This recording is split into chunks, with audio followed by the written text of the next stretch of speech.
Europe জুড়ে চলমান record ভাঙা তাপপ্রবাহে প্রাণহানি উদ্বেগজনক হারে বাড়ছে। বিশ্ব স্বাস্থ্য সংস্থা জানিয়েছে, গত 21 জুন থেকে শুরু হওয়া তীব্র গরমে এখন পর্যন্ত প্রত্যাশার চেয়ে অতিরিক্ত 1,300 জনের মৃত্যু হয়েছে। সংস্থাটির মহাপরিচালক তেদ্রোস আধানোম গেব্রেয়াসুস সতর্ক করে বলেছেন, তাপজনিত শারীরিক চাপ এক ধরনের নীরব ঘাতক এবং ইউরোপের অনেক বাড়ি, কর্মস্থল এবং শিক্ষা প্রতিষ্ঠান এমন চরম তাপমাত্রা মোকাবিলার উপযোগী নয়। এদিকে লিথুয়ানিয়া, চেক প্রজাতন্ত্র, পোল্যান্ড ও জার্মানি সহ বিভিন্ন দেশে ভেঙে যাচ্ছে তাপমাত্রার পুরনো রেকর্ড। কোথাও কোথাও পারদ 41 ডিগ্রি সেলসিয়াস ছাড়িয়ে গেছে।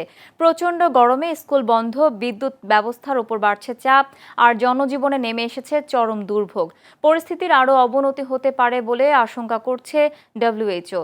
তাই শিশু, বয়স্ক এবং অসুস্থ ব্যক্তিদের বিশেষ সতর্ক থাকার পাশাপাশি প্রয়োজন ছাড়া বাড়ির বাইরে না যাওয়ার পরামর্শ দিয়েছেন স্বাস্থ্য বিশেষজ্ঞরা।